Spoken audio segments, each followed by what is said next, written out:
to start the afternoon plenary. This session to wake you up, to shake you up, maybe even to provoke you a little bit. But at least it will definitely have an effect on you. Let me introduce our next speaker, Annie Bradford. She's a professor of law and international organizations at the Columbia Law School, director for Columbia's European Legal Studies Center, and a senior scholar at Jerome H. Hazen Institute for Global Business at Columbia Business School.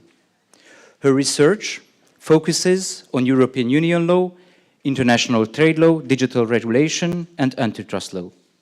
She is the author of The Brussels Effect, How the European Union Rules the World, which was named one of the best books of 2020 by Foreign Affairs. Ms. Bradford, please take the floor.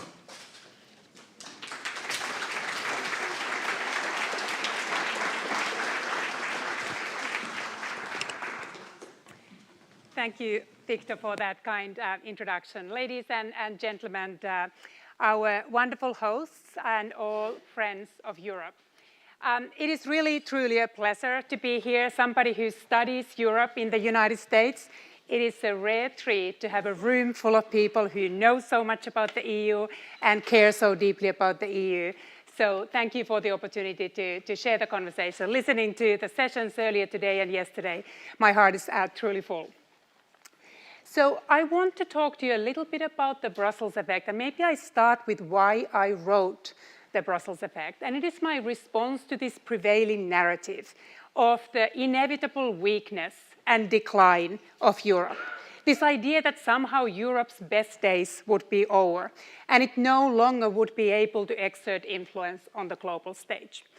Because that is not the Europe that I observe daily in my research and teaching. So let me give you a few examples of the powerful Europe that I can see from the United States. So if you think about some of the most influential US digital companies, think of Microsoft, think of Apple, or Meta, or Google. These companies use a single global privacy policy, which is written with the light of the GDPR. If we stay within that industry, and again, the leading American companies like Facebook and Twitter, they don't look to the First Amendment of the US Constitution when they decide what constitutes hate speech that should be removed from their platforms. No, they use European definition of hate speech. And it's not just American companies that are affected by European law, even when operating outside of Europe. Or it's not just the digital economy that is affected. European law also defines how timber is harvested in Indonesia, how honey is produced in Brazil, what kind of pesticides African farmers use on their farms, what kind of facilities Chinese dairy factories install, or what kind of chemicals Japanese toy manufacturers use when building those toys. So those are some of the examples of what I have called the Brussels effect. And by that concept, I refer to European Union's unilateral ability to regulate the global marketplace. The EU is one of the largest and wealthiest consumer markets in the world. And there are very few global companies that can afford not to trade in the EU. So in order to access the European market, these companies must obey by European regulations. That's not surprising. But often you see these companies voluntarily conclude that they are better off extending the European regulation across their global product or across their global conduct because they want to avoid the cost of complying with multiple different regulatory regimes. So by conforming to the most stringent regulation, which typically is the European regulation, these companies can have access across the different markets.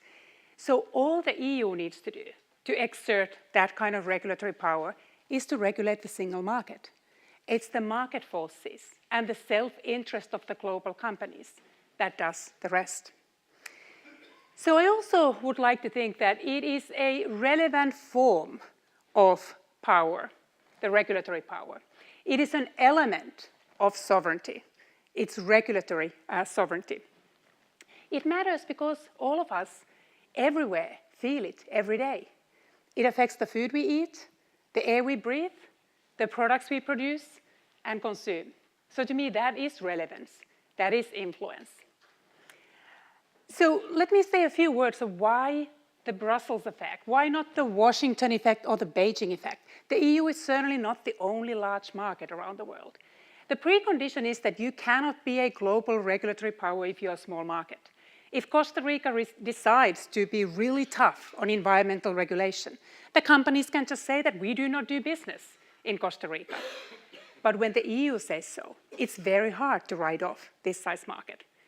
But I still haven't explained why not the Washington effect or Beijing effect, because they are also large markets. So it's not enough that you have the large market.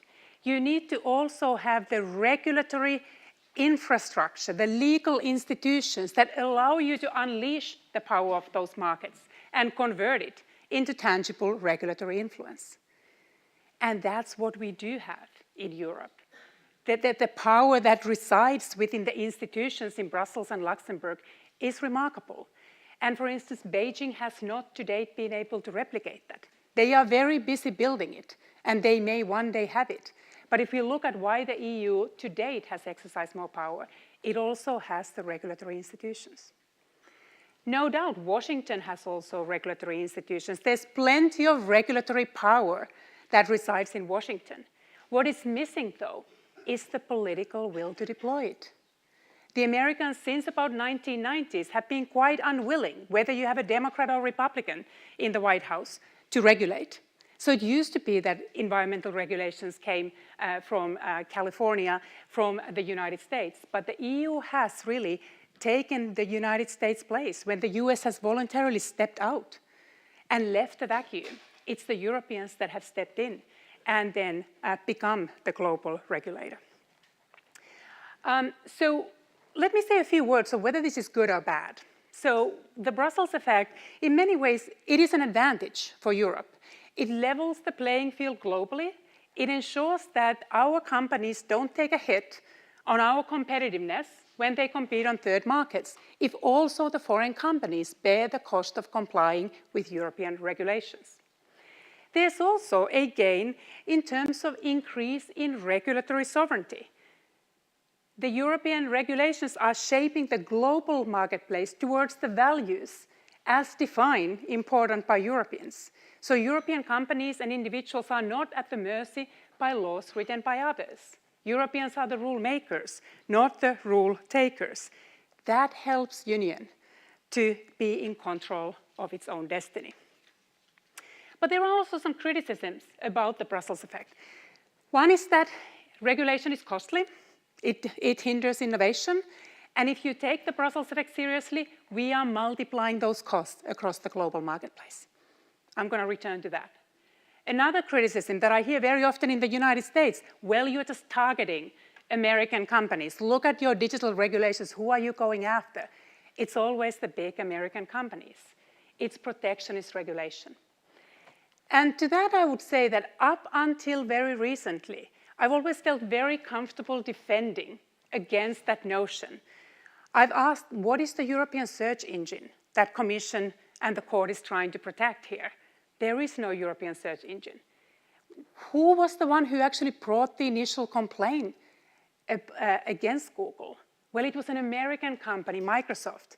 So often it's the American companies fighting a civil war in the European territory because their own regulators and their own courts do not provide them the kind of remedies.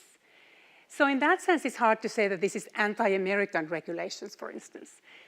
But I think the tone about protectionism is shifting, and I'm going to return to that one as well. But let me address a third criticism that I think relates to the theme of sovereignty really well. So there is a perception in many parts of the world that by Europeans claiming more regulatory sovereignty, they are undermining the regulatory sovereignty of the others.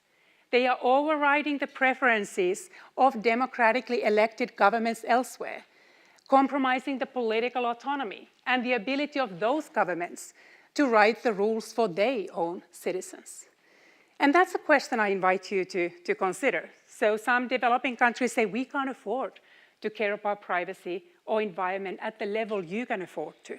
Yet, we are also affected. by those rules that you write, not just for yourselves, but for us as well. American companies that perceive that Europe is targeting their companies said, well, there's no accountability. We cannot outvote the European leaders if we don't like the kinds of laws. Well, Europe has a few answers. One is this idea that Europe is a benevolent hegemon. So when Europe goes and dismantles a global cartel, there are many developing countries that would not have the competition authorities that could do the same, yet they can free ride on that enforcement and benefit as well. Or the idea that, yes, climate change does need to be addressed, and it's not enough that the Europeans realize that. It's kind of an argument of regulatory paternalism to some extent that is quite controversial, but it's an argument nonetheless. I think the best argument for the Europeans is that we are not regulating the global marketplace. We are regulating the single market. And if a company like Facebook chooses to extend our GDPR-driven standards across the world, that's not our regulatory imperialism. That's Europeans exercising regulatory sovereignty, which they have the sovereign right, even the obligation to do. But I still would want to invite you to consider that it can be controversial and whether our discussion of regulatory sovereignty ought to consider the impact it has on the sovereignty of the others. So I also want to say a few words on how much the world has changed since I wrote the book in the last 2 years, and how the Brussels effect might have changed in the course of those events. So first, we were hit by COVID-19. We had the intensifying trade and technology war and decoupling of the digital economy between China and the US, and then we had the Russian invasion in Ukraine. So can we still talk about the Brussels effect, and what might it teach us about regulation in this new environment? So first, let me just state very clearly, hard power is back, and I can be very unambiguous in stating that there are several dimensions of power and European sovereignty where our regulatory power has little to offer. We cannot regulate Russia out of Ukraine. We cannot bring peace and keep Europeans safe by saying that we are the regulators of the world. So I think what the Brussels effect helps us understand is where Europe is strong and where Europe needs to get stronger, where we can rely on the markets to do the work for us and to help to shape the world towards our values, and where we need other tools, diplomatic tools, financial investments, and even military investments. But I hope that it does its part, the work on the Brussels effect, it does its part to instill confidence in Europeans, that we can be strong, we can be a globally relevant superpower that cannot be ignored, and that can be shaping the destiny of its own and that of the others. So let me now draw a few examples of how I see the Brussels effect and the sovereignty debate evolve. And I mainly refer to the debate on the digital sovereignty dimension of the sovereignty debate, because that's where I think the regulation is directly intersecting with this debate. And I'm going to ask the question how the Brussels effect is evolving against the backdrop of the US-China technology war and the unraveling of the global supply chains. So there's growing uncertainty about the supply chains and less trust in the trading partners. So there's greater need for digital sovereignty. That's how the argument goes. So first argument I want to make relates to leveraging the Brussels effect and European regulatory power towards industrial policy and broader geopolitical goals. And let me take a clear stand here. Digital protectionism, to me, does not provide a fruitful path towards greater European digital sovereignty. And I fear that the Europeans may be overplaying their hand if there is a temptation to turn the Brussels effect into such an instrument. If you think about the proposals of converting competition law into a tool for industrial policy to nurture the building of European champions. If you think about the pressures that some are exerting towards data localization, for instance. If you think about the subsidy races. And I understand why that debate is emerging. The US is more protectionist. China has been all along. Everybody is subsidizing their key technologies. Europe can't be left alone at the mercy of those subsidy races. There's a legitimate fear of technological dependencies. We need to learn something from our energy dependence on Russia. But I don't think protectionism is the one that gets us out of those dependencies. We need to hedge, but we cannot go it alone. So technological sovereignty, to me, is not fully feasible context. There's not going to be a single jurisdiction that can declare self-sufficiency when it comes to semiconductors, for instance. And let me connect this now to, if you take the Brussels effect seriously, what will that tell us about converting regulation into a tool for industrial policy? That will get exported as well. The Brussels effect, I would argue, is an effective tool for exporting good and bad regulations alike. And if we convert merger control into a tool for industrial policy, wait what happens when European companies are trying to buy a Brazilian company. They have a template on how to look at that transaction as well. So what to do if I want to steer Europe away from protectionism? I am not saying that we need to give up on digital sovereignty. I'm in favor of digital sovereignty agenda if it means enhancing European capabilities, not digital protectionism. I'm also not saying that the state cannot have any role in the digital economy. If you look at some of the most path-breaking technologies that emanate from the United States, it's not just Silicon Valley, it's also from Washington. The US state has been an important backer of many of those influential technologies, but they have not been picking the winners. But if we want to be truly digitally sovereign, it requires more than unleashing costly subsidy races or resorting to protectionism. It requires real investment in innovation, research and development, and commitment to build the European capabilities. We need to create the conditions for European technology companies to succeed. So if you think about the current position of the European tech companies, squeezed between the tech behemoths of the United States and China, it looks quite daunting of what that path towards digital sovereignty ought to be. If you think about in 2021, Amazon alone eclipsed the entire German DAX index, which basically represents about 80% of the market cap listed in Germany. In the Forbes 2021 listing of the world's largest technology companies, in the top 20, there were 2 European companies, SAP and Accenture. There were 13 American companies. European companies contribute less than 4% to the market cap of the largest 70 platforms in the world. So how do we change that? So why are there no European Googles, European Microsofts, European Metas, European Apples? Some people have said, well, look at the Brussels effect and look at your commitment to regulation. You are regulating too much, and that's why they don't succeed. And here I also would like to argue that regulation is not the problem. It's not that we have too much regulation. It's different from saying that all regulation is good. I already warned against protectionist regulation, but generally, I think America has shown us what an unregulated digital marketplace looks like. And that's not a model for Europe to follow. In fact, I'm more worried about Europeans regulating too little, or ineffectively, at least.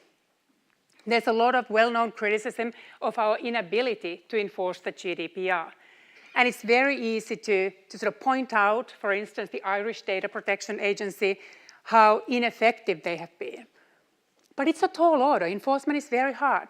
I saw statistics that really paused me for a moment, that the year the Irish agency started enforcing GDPR, its annual budget was the same amount as the revenue of the largest US tech companies headquartered in Dublin make every 10 minutes, about the time I've spoken. So it is a tall order, and that's something that we really need to think about, how to do that better. Enforcement is hard, but I don't think the path is that the Europeans should not be regulating. So what should the Europeans do? Here are some thoughts that I believe would help. First of all, we need to remember what is the root of our power. And our power stems from the single market. Yet, we have tolerated a digital single market that is highly incomplete, that is fragmented. Technological innovations require scale, and the European companies cannot build at scale in Europe. They need to internationalize much earlier than the American counterparts do. So number one, we can't lose sight of the importance of completing the digital single market. Second, we need capital to fund these innovations. We need to complete the Capital Markets Union as another urgent task. So European startups can raise early rounds of funding in Europe. But when it comes to more advanced rounds, they depend on American capital. American venture capital market is much more developed than that of Europe. And I think that also needs to change. There are some encouraging signs that we will be getting there, but I think more work needs to be done. My third to-do item is the cost of failure in Europe. Entrepreneurs need to be able to encourage to take risks. And when they fail, that should not be a life sentence. So in Europe, failure is often fatal. Whereas in Silicon Valley, it's the rite of passage. You go and raise more funds because now the funders know that you've got the guts to try. So let us fund you again. There was an OECD study that was comparing the personal cost of failure, looking at the insolvency laws. And the countries where those personal costs of failure were the lowest were the United States and Canada and Turkey. Where they were highest, the Czech Republic, Sweden, Portugal, and some other European countries. So we also need to allow the European entrepreneurs take risks, which means we need to allow them to occasionally fail. My fourth thing, what the Europeans ought to do, is again, we can't build a fortress Europe. We really need to have a proactive immigration policy to make sure that we will get the world's talent help build European companies in Europe. If you look at the difference between why American tech companies have been so much more successful, look at, for instance, their founders. They are not just drawing from American talented engineers. Over 50% of the over $1 billion startups in the US have an immigrant founder. Let's only look at our biggest tech companies. Apple's founder, Steve Jobs, is a son of a Syrian immigrant. Jeff Bezos of Amazon is a second-generation Cuban immigrant. If you look at the Google founder, Sergey Brin, he's Russian. The co-founder of Facebook, Eduardo Saverin, he's Brazilian. Tesla's Elon Musk, he's South African. So one path towards success in Europe is really to embrace the kind of openness, have the red carpet for the talent from around the world to find their way to Europe. None of what I have now said is industrial policy. All that is what I call a very open strategic autonomy. Let me move to my third and final argument. If I say no to protectionism, I lay out some things I would like Europe to do in order to not just to be a referee, but also be a player, get on the field, play offense and play it well.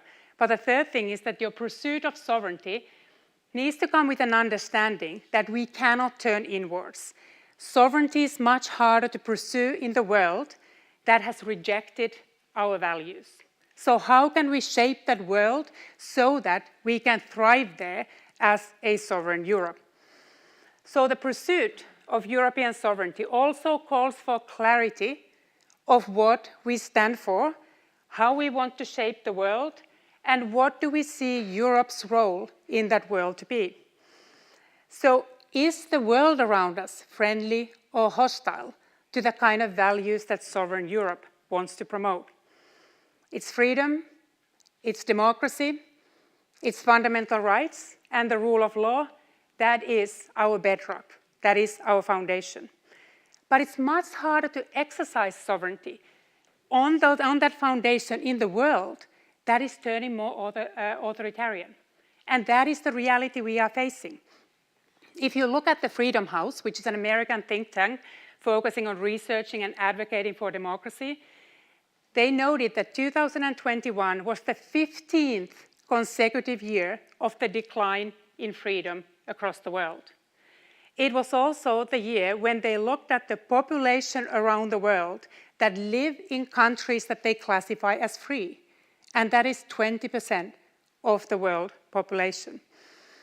So also in this battle for technological sovereignty and the future of the digital economy, I see that fundamentally and ultimately it is a battle of values.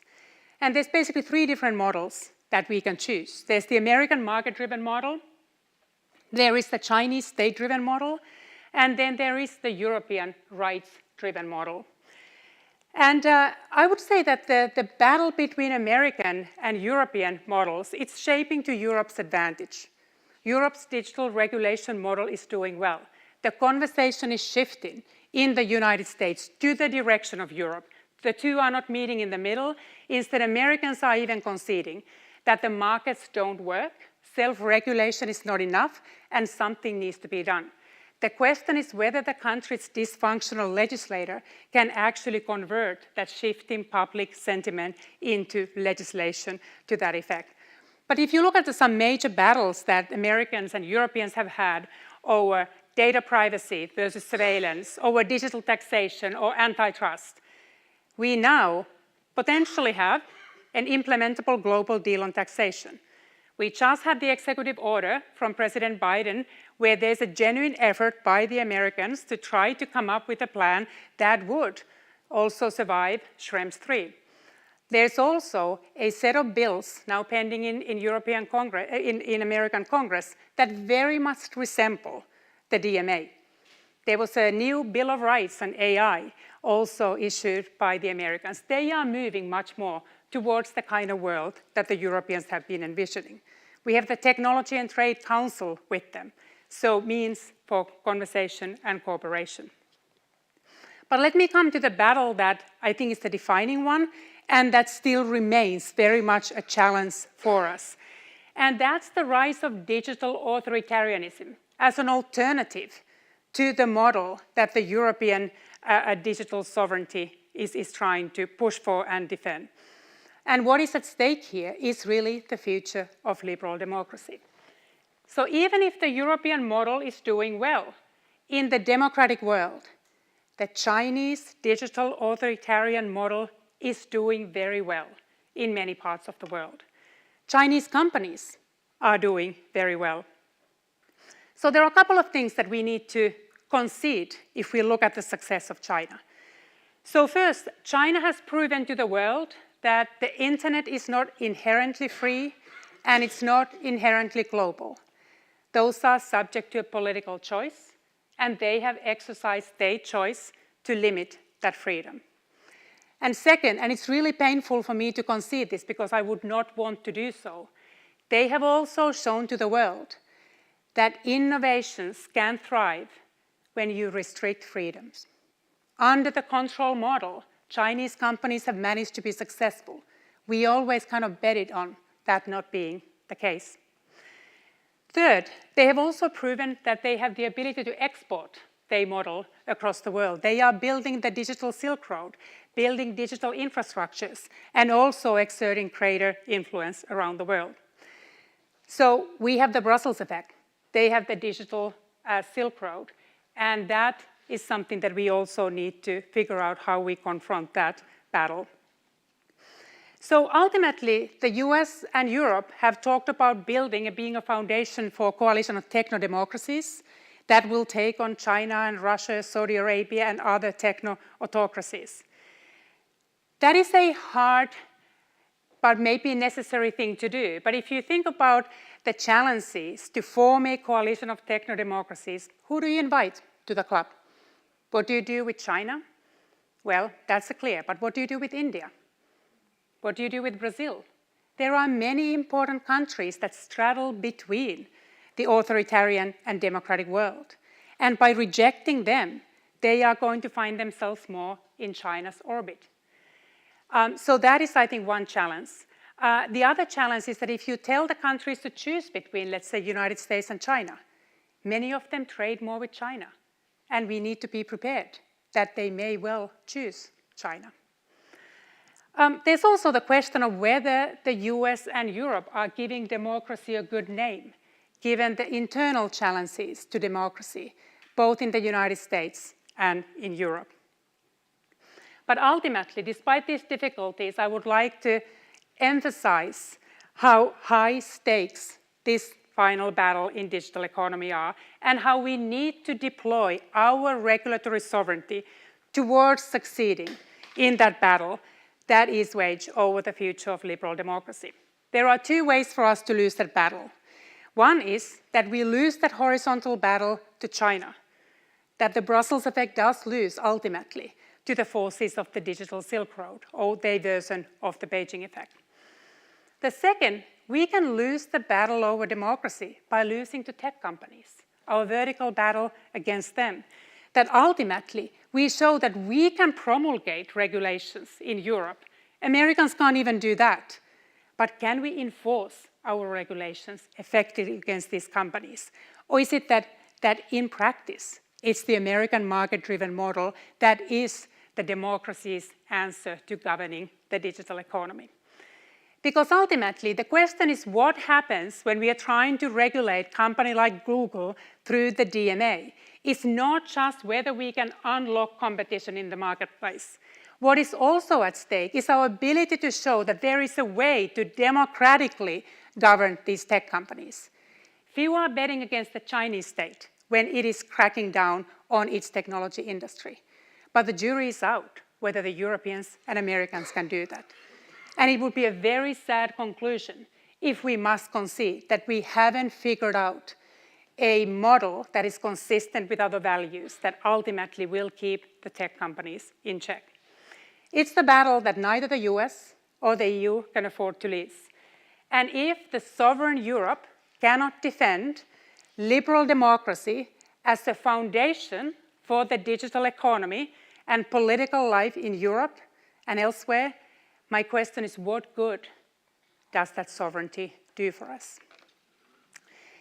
So I've outlined some challenges that I think Europe has ahead of it, but I hope I've done it from the position that I think that those of us who are the biggest champions of Europe, biggest believers in Europe, also need to be its most honest critics, so that we can jointly help Europe overcome its difficulties and challenges.